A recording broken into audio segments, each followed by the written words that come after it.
Let me ask you something that's probably been keeping you up at night. How can someone want you so badly, miss you deeply, think about you constantly, and yet still not reach out? You replay the conversations, the chemistry, the connection. You felt it and you know he did too. So why the silence? Why the distance? It doesn't make sense. Until you understand this one truth, a man can crave you with every fiber of his being and still not contact you. Not because he doesn't care, but because of something deeper happening inside him and something crucial that's happening in the space between you.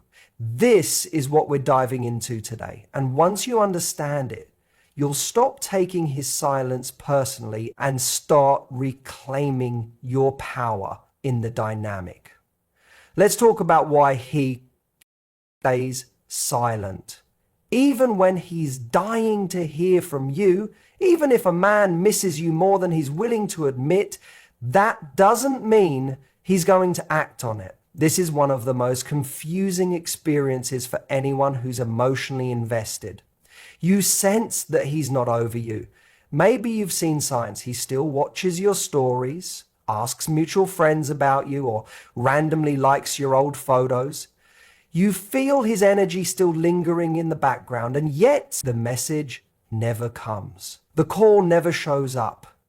Days turn into weeks, and you're left wondering, if he craves me so much, why isn't he doing anything about it?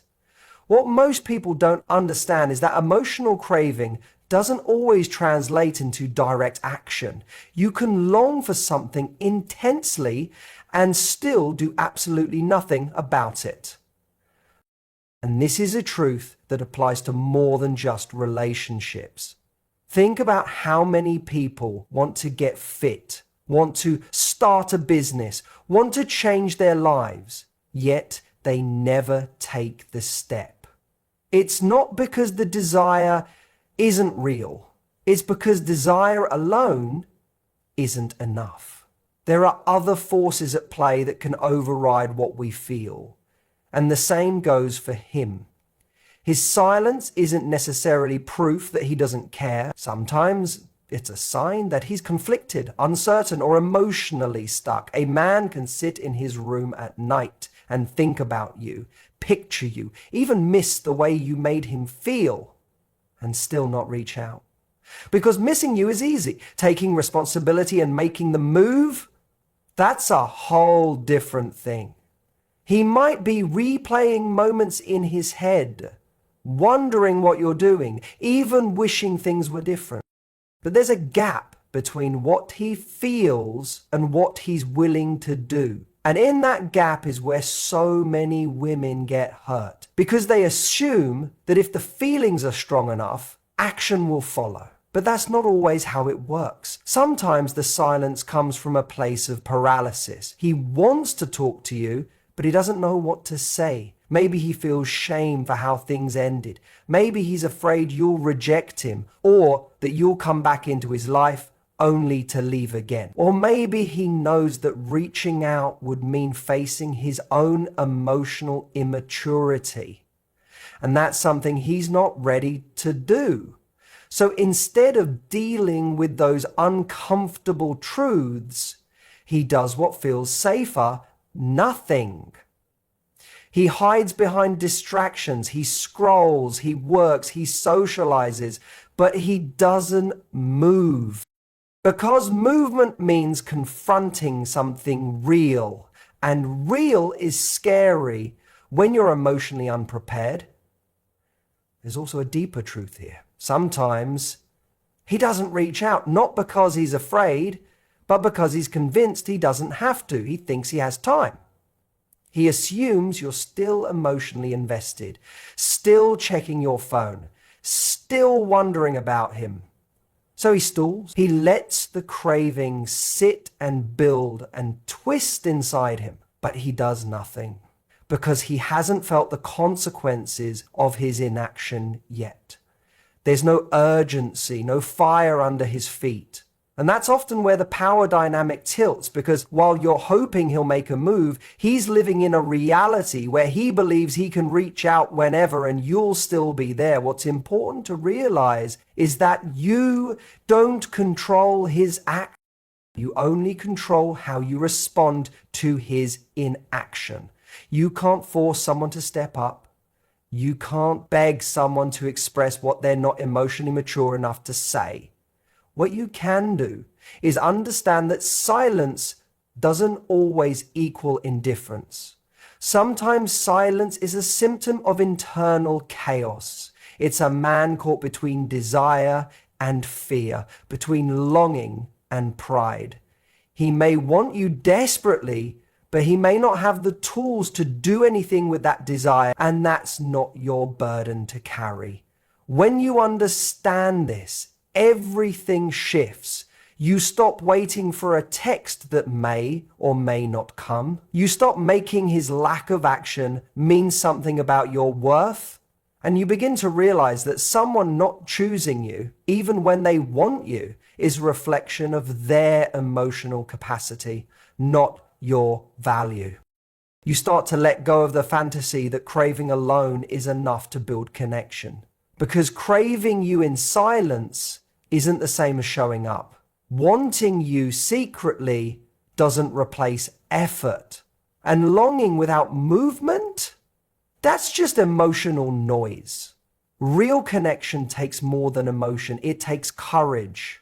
It takes self-awareness. It takes someone who is willing to meet their feelings with action. And until that happens, craving stays locked inside them, echoing in their head and heart, unspoken, unfelt by you. Which means your job isn't to wait for the craving to become louder. Your job is to listen to action or the lack of it and respond with your own self-respect intact, because your life is too valuable to be spent waiting for someone to act on the very thing they already feel.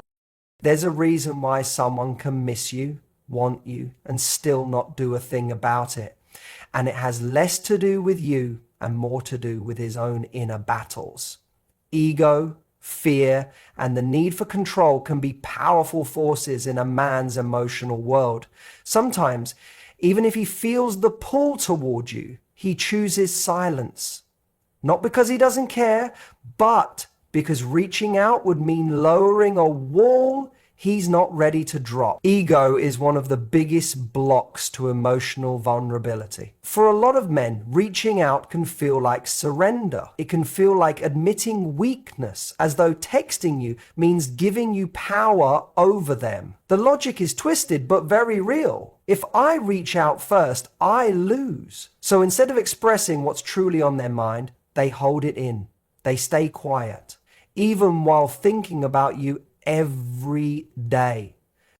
Because to them, silence equals control. Control over their image, control over their emotions, control over a situation that actually feels completely out of control on the inside.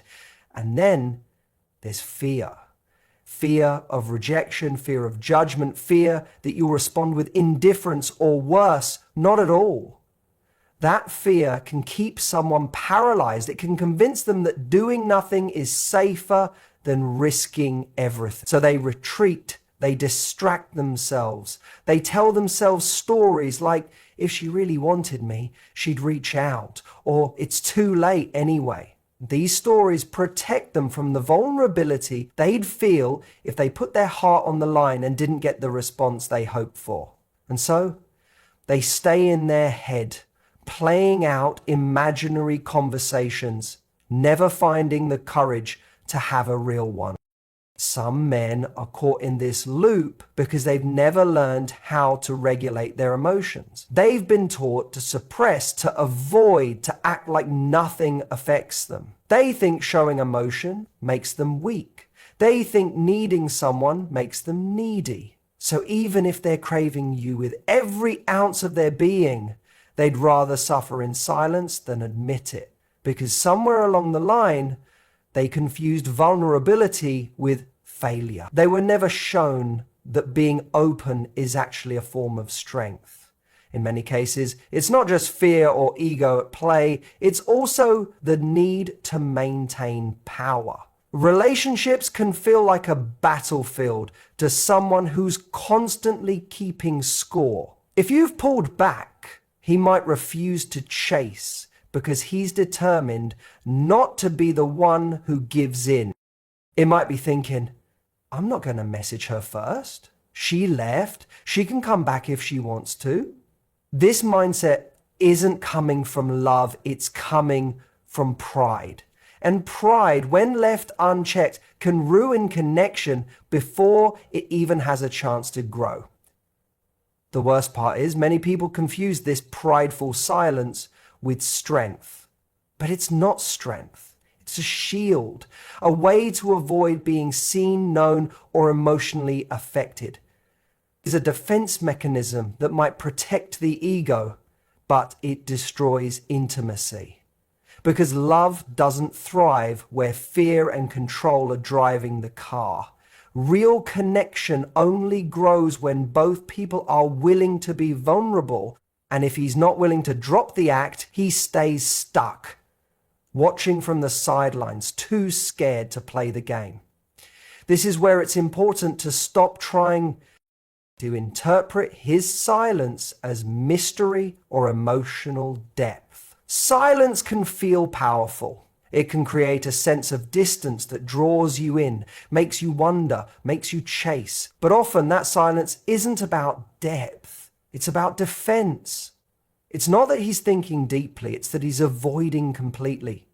He's hiding behind ego, letting fear run the show, and refusing to be the one to step forward, not because you're not worth it, but because he's not ready. And that's a hard pill to swallow, because we want to believe that love is enough, that if he feels it, he'll act on it. But emotional immaturity can override even the strongest feelings. Until someone learns to move through their fear, humble their ego, and release the need for control, they will always struggle to show up fully. They'll miss out on something beautiful. Not because it wasn't there, but because they couldn't get out of their own way. So, if he's silent, don't assume it means nothing is there. But don't romanticize it either.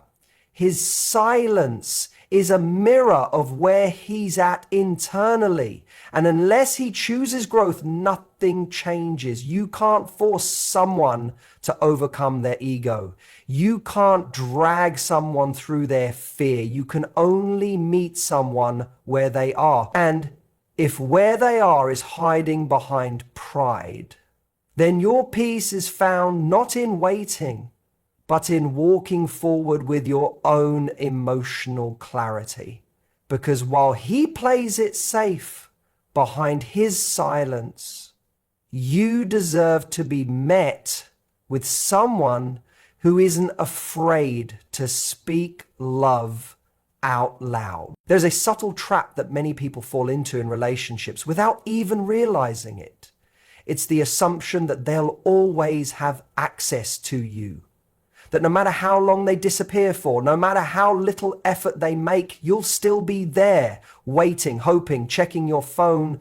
And when a man believes that you're emotionally available no matter what, it changes how he shows up.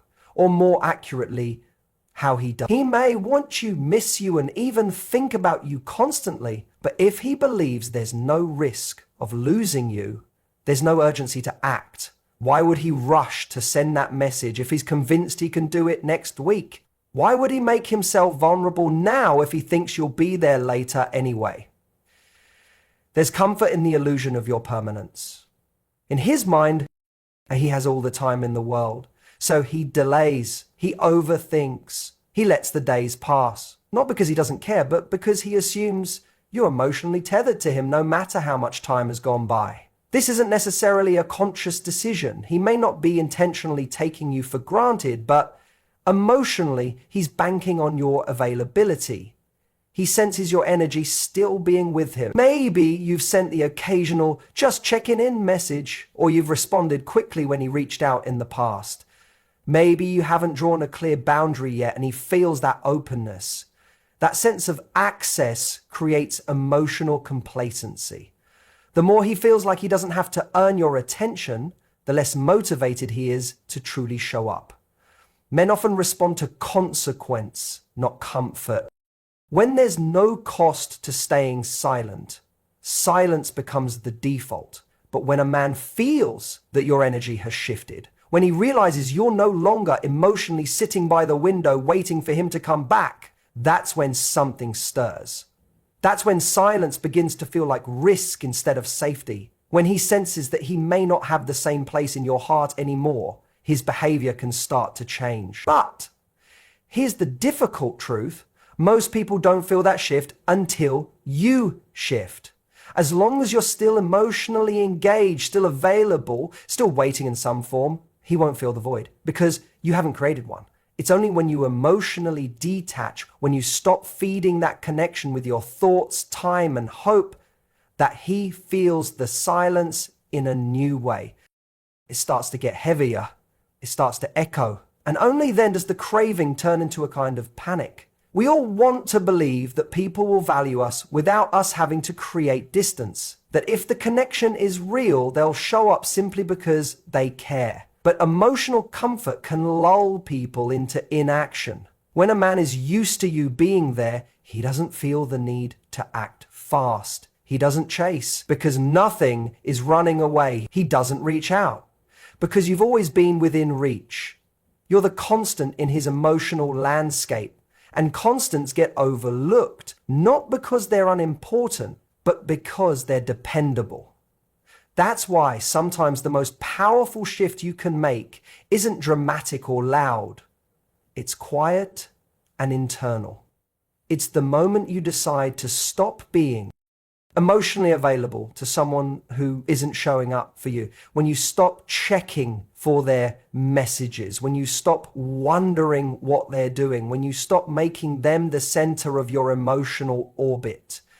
That shift is felt. Even if you say nothing, it's a change in energy. And that energy, once felt, disrupts the pattern. Suddenly, he doesn't know if you're still there. Suddenly, he doesn't feel sure of his place in your heart. And in that uncertainty, something awakens. He may start to wonder what you're doing, who you're with, why you've gone quiet. He may feel that absence in a way he hasn't before. Because now there's a gap, a real one. One he can't fill with assumptions. But whether or not he reaches out isn't the point. The point is that you reclaim your power the moment you stop waiting, when you stop being predictable in your availability, when you stop giving your emotional presence away for free. A man doesn't learn to value your presence until he truly feels your absence, not the fake absence where you don't text for a day but you're still energetically attached, the real kind, the one where you've genuinely let go. And that's what creates clarity. Because the right person won't let distance grow without trying to close it. The man who's emotionally ready for something real won't risk losing you because he knows what's at stake. And the one who isn't, he'll continue assuming you'll always be there until one day you're not. And when that day comes, it won't be about revenge or games. It will be about respect for yourself, for your time, the kind of love that doesn't make you wait to be chosen. There's a moment that happens when you stop chasing, when you stop waiting, when you stop hoping that maybe, just maybe today will be the day he finally reaches out. It's not loud, it doesn't come with fanfare, but it's powerful because the second you shift your energy, everything else starts to shift too. He may not feel your exact thoughts, but he feels the loss of your emotional presence. And for a man who's used to your attention, that silence becomes deafening. Men don't always respond to love, to kindness, or even to emotional connection the way you'd expect. Many respond to contrast. They respond when something that was once there is suddenly gone. When they feel the space you've created by pulling your energy back. It disrupts their emotional autopilot, And that disruption is often the trigger for action. He may have been comfortable in the routine of not reaching out because it felt safe, predictable. He didn't have to worry. You were there, you were constant. But when that constancy vanishes, the equation changes. People often underestimate how much our internal state impacts a dynamic. You can say nothing, but if your mind is still on him 24/7, he feels that. He feels your pull, even in your silence. That's why detachment isn't about blocking or deleting someone. It's about reclaiming your energy. It's when you stop showing up emotionally for someone who's not meeting you there. It's when you stop investing in a fantasy and start showing up fully in your own life. That shift is powerful. Not because it's manipulative, but because it's authentic. When a man feels that shift, it forces him to face something he's been avoiding. Before, your presence was a cushion, a comfort zone. But now that you've stepped out of that role, he starts to feel the weight of his own inaction. He starts to question why you haven't reached out. He wonders what changed. And if the connection was real, if the feelings were genuine, this is when he'll feel compelled to act. Not because you pressured him, but because the void became too loud to ignore. This is the irony. He doesn't contact you when you're waiting for him. He contacts you when you've let go. Because your energy shifts from, I need you to choose me, to I've already chosen myself. And that shift radiates. It's confident, it's grounded, and it's attractive in a way desperation could never be. He's not drawn to the version of you that's waiting. He's drawn to the version of you that's living, the one who isn't trying to pull him closer, but who's already moved forward. Sometimes people think that pulling back is a tactic, that if you give space, he'll come running. But the truth is, it only works when it's real. If your silence is just a strategy, he'll feel that too, because your energy won't lie. But when you truly detach, not out of punishment, but out of self-respect, that's when things change. Because now your absence is rooted in truth. You're no longer in his world. And that reality, if he cares, will shake him. That's when the messages start coming. The, hey, I've been thinking about you texts. The just wanted to check in calls. Not because you chased them, but because you stopped chasing.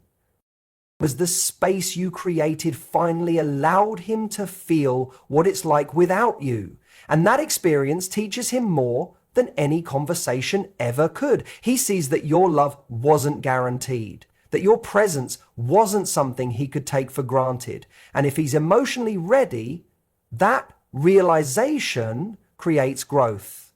But whether or not he reaches out isn't the true win here. The win is in your shift, in how you stopped waiting to be chosen and started choosing yourself. Because someone who truly values you won't need to be pushed. They'll feel the space and want to fill it. Not out of panic, but out of clarity. Not because you created distance, but because they saw who you are when you stopped trying to prove your worth. And that version of you, that's the one who attracts real connection. So if you're wondering when he'll contact you, stop waiting for that moment. Start creating a new one without him.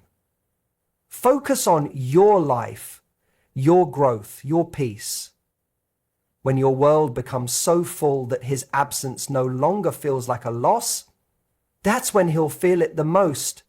Not because you played a game, but because you evolved. And evolution is magnetic to the kind of love that knows how to meet you where you are.